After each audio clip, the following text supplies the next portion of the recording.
In 2011, the Rinderpest virus became only the second ever disease to be completely wiped off the face of the earth.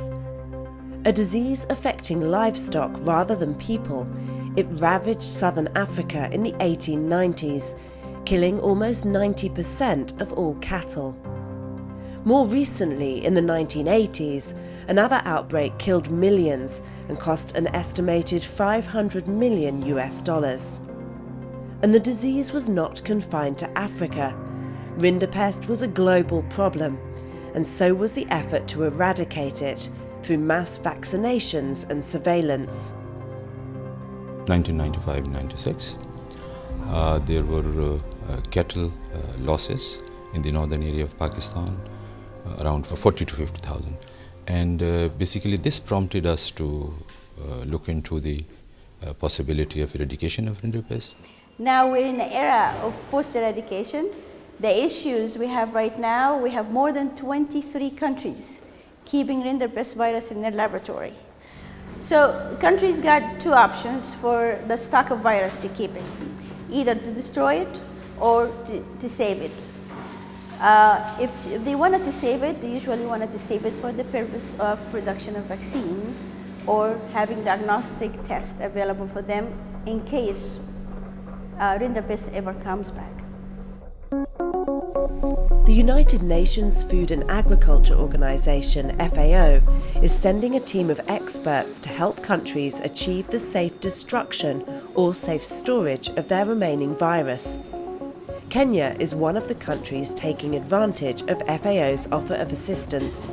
A team from FAO has travelled to the Mguga laboratory, just outside Nairobi, to help local scientists destroy virus-infected tissues, as well as old vaccines, which contain a weak form of the virus itself. There are several ways to destroy the virus. One is by disinfecting them, either by injecting disinfectant into the vaccine vial or submerging the vial in disinfectant. The materials are then steamed at high temperatures in an autoclave. I would urge the countries which are still holding the infected materials and the remnants of the vaccines to destroy these materials or send them to a more secure place for storage, because if they don't do that, it means that we can easily get an outbreak of Rinderpest from our labs, which will easily spread within the region and Africa and maybe the rest of the world.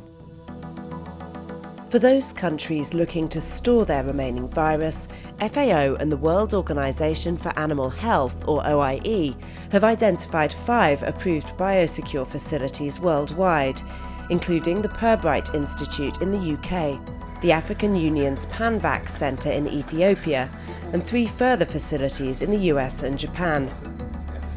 Everyone involved, all the laboratories that currently hold stocks, all the countries that currently hold stocks, everyone wants to make sure that there is never a release of this virus again. When you put parameters in a model, FAO is also offering training and capacity building to help cooperating countries in the management of a future Rinderpest outbreak or an outbreak of another transboundary animal disease.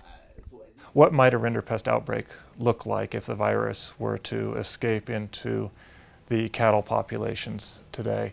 You can really identify 3 phases of the epidemic that occur. At the beginning, before you're aware of an outbreak, you have exponential growth where there's a very rapid explosion of the epidemic, and what you can see is that the overall epidemic is much smaller if you can identify it in a much more timely manner. The modeling training has been very important because it is actually informing us, if you have an outbreak, what do we need to do to be able to control the infection within the shortest time and maybe control at source so that it doesn't spread throughout Kenya and is a risk also to the whole world. FAO and the international community would like to see all countries follow Kenya's example and secure their remaining stocks of this deadly disease so that the world stays free of Rinderpest.